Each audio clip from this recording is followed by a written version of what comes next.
Hi, my name is Joseph Parker, WBO champion of the world, and you're watching Sporting Icons. Okay, so the IBF have finally released their new heavyweight rankings to kick off the year 2022. So this will be their first top 15 of the year. Now, there are some changes, and of course, I'll be pointing them out as this video goes along. Of course, I'll be pointing out what fights each fighter has just recently had, what fights have got coming up, try and justify as to why maybe the IBF have put them in these positions. Of course, give you my own opinions on who I think should be ranked what, where and when, and maybe whoever's not in the top 15 and maybe who should be. Okay, now I'll do this each and every month for all the sanctioning bodies. I've already done the WBA this month. I'm still waiting on the WBO and the WBC. In fact, I'm actually do the Ring magazine in a bit as well, because I have seen that they have theirs out, but not too much change in that one. Anyway, you're a boxing fan, yes? Yes? Well, click that subscribe button. You don't have to agree with my opinions, but if you're a boxing fan, then you should be keeping up to date with these particular videos and, of course, the rankings. So make sure you click that subscribe button. It's absolutely free. Do yourself a New Year's treat. Anyway, this is the top 15 for the IBF to kick off 2022. January, of course. The IBF World Heavyweight Champion is Oleksandr Usyk. Of course, he also holds the WBA, the WBO, and of course the IBO, if anybody puts any kind of stock into that fight, into that belt, sorry. Yes, he has that rematch coming up with Anthony Joshua as well. When's that going to be?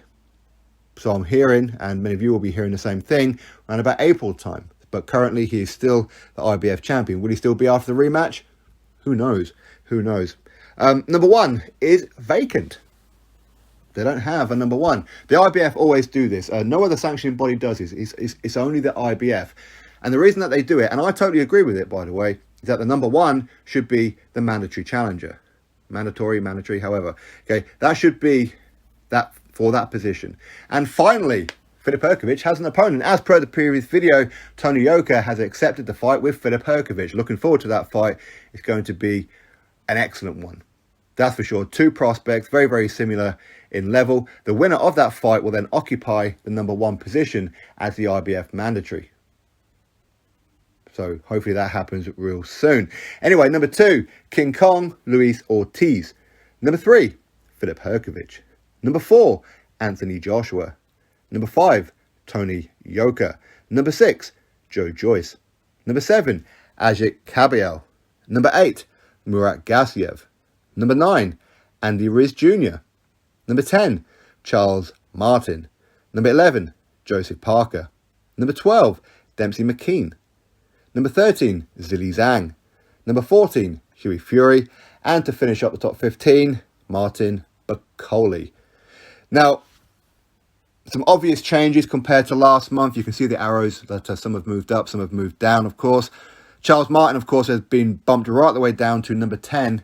So he's actually dropped 8 positions. Reason being is because he just got knocked out by Ruiz Ortiz. Even though he'd done very well in that fight, he was winning that fight up to that point. Obviously, he dropped Ruiz Ortiz twice in that fight up until he got stopped in round number 6 himself. But because he lost, and that was apparently an eliminator for the IBF, so the winner can go fight Filip Hrgovic for the mandatory position. We're going to get into that bit in a second. Charles Martin loses that, so he drops right the way down to number 10. Moving on to Ruiz Ortiz, the winner of that particular fight is currently number 2. You could kind of look at it as number 1 in some ways, I suppose. But because he won that fight, he moved up, right the way up, by 8 positions. Now, should he then be demoted from that position? Yes, he should. Yes, he should. He should not be occupying that position because he was offered the chance to fight Filip Hrgovic and he turned it down. Now, maybe the IBF are believing his excuse that he's injured, so, hey, it's not my fault. I mean, I'd like to fight him, but I can't fight him. I'm injured. There's no, well, I'm going to be injured for X amount of time. Filip Hrgovic, IBF, maybe we can look to have this fight on this kind of time frame. But no, just flatly turned it down, which has me believing that it's probably fake. He just doesn't want Filip Hrgovic. He got scared of the real boogeyman of the heavyweight division. So yes, he should be dropped. And the reason why I say that is because Joseph Parker, currently now occupying number 11, has been dropped by 7 positions because he turned it down. turned down the fight with Filip Hrgovic. So Luis Ortiz was offered it first. Joseph Parker was offered it then after. Joseph Parker also turned it down. But I think the reason why he's been dropped down by 7 positions and Ortiz has not is because Ortiz cited injury. Joseph Parker said, there ain't enough money in it. I think that's the reason why. But in some ways, you do have to give Joseph Parker, or at least David Higgins and that, their props, because at least they were honest about it. Was Luis Ortiz honest about it? I don't believe so, but you never know. Maybe he's really injured. You never know. But other changes, of course, a few have moved up. And the reason being is because Charles Martin and Joseph Parker have dropped right the way down. So Anthony Joshua being number 4. Should he be number 4? No, he shouldn't be number 4. But it doesn't really matter, to be honest with you, because he's going to be fighting Usyk next anyway. So it doesn't matter if he's number 1, number 4, or number 15. It really doesn't matter because he's fighting Usyk anyway. If he beats Usyk, then he becomes the top dog of the IBF again, doesn't he? It really does. So I don't have too much of an issue with it, of course. But again, before we go too much further, for those of you who are still listening, if anybody's new to boxing, and of course there are new people, I see it all the time with the comment section of these kind of videos where they'll ask the question, why is Tyson Fury not ranked in the top 15? The answer is because he's the WBC heavyweight champion. He's got nothing to do with the IBF. Dillian Whyte is also not ranked in the top 15 because he's the WBC interim world heavyweight champion. The IBF, the WBA and the WBO see Dillian Whyte as a world champion. Much like the WBC, IBF and WBO see Trevor Bryan as a world champion too. Okay, so that's why Dillian Whyte and Tyson Fury are not ranked in the top 15. But of course, you could look at some other ones and say, maybe look at, say, Joyce. Is that a waste of a ranking being number 6? In some ways, yes, because he's a WBO mandatory challenger.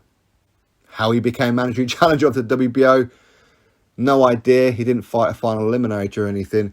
I can only put it down to the fact he's a Frank Warren fighter. We know Frank Warren has an excellent relationship with the WBO. Hey, look at the history of it. Tell me I'm lying.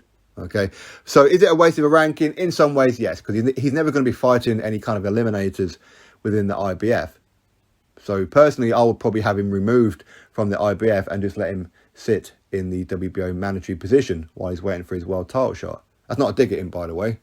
He really isn't. It's just a complete waste of a ranking. I think somebody else could just slot in there, to be honest with you. Murat Gassiev.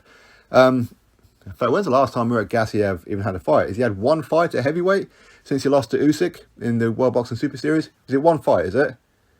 I haven't looked, to be honest with you. I know he's had quite a few injuries ever since that fight and had to pull out certain fights, reschedule certain fights and whatever else. I mean, is he still trained by Abel Sanchez? Or is he trained by Abel Sanchez? Who's training him? I have no idea. So if he has only had one fight since losing to Usyk quite some time ago, I think that's probably a little bit too high, to be honest. I do. If he's had a few fights and I just haven't seen them, okay, fair play, fair play.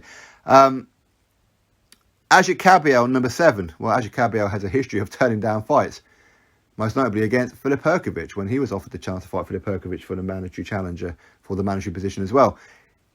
He turned it down. So in my opinion, yes, he's undefeated. Yes, he's former European heavyweight champion.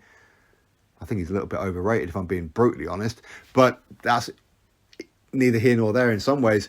I think he's ranked too high. If he wants to keep this position, much like anybody in this top 15, they should be fighting each other. Justify these positions. Justify them. Let's have Ajit Kabiel and Zhilei Zhang get it on. Or Hughie Fury fight Martin Bakole. Hughie Fury fight Joyce. You know, I want to see these kind of fights. I want to see these guys fight each other. That's what I really want to see. Will that happen? Unlikely. I mean, I think Hughie Fury, he'll fight anybody, to be honest with you. I do honestly feel that. The rest of them, they all have question marks over them. Demsey McKean, number 12. Decent fighter, southpaw.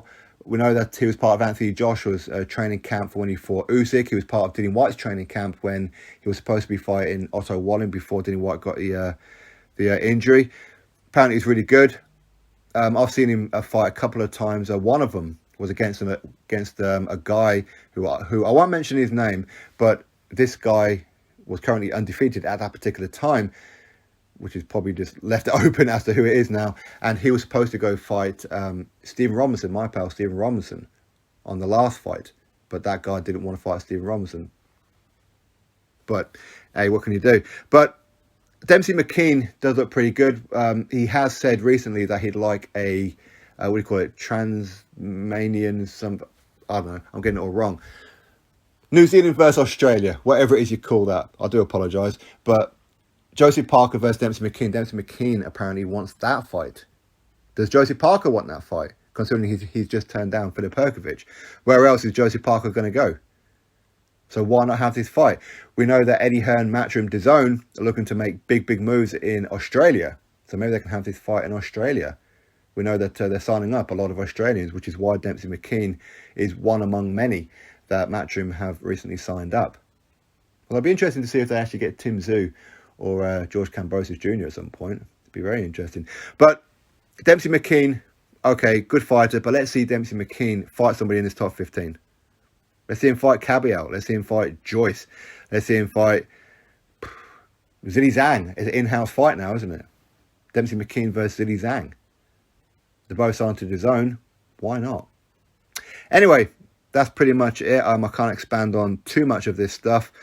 One bright bit out of all these rankings, I suppose, is that currently number 3, who should be number 2, Filip Hrgovic will take on the number 5, Tony Yoka, for the IBF final eliminator. Great news. Drop your thoughts below, click thumbs up, subscribe. Catch you on the next video.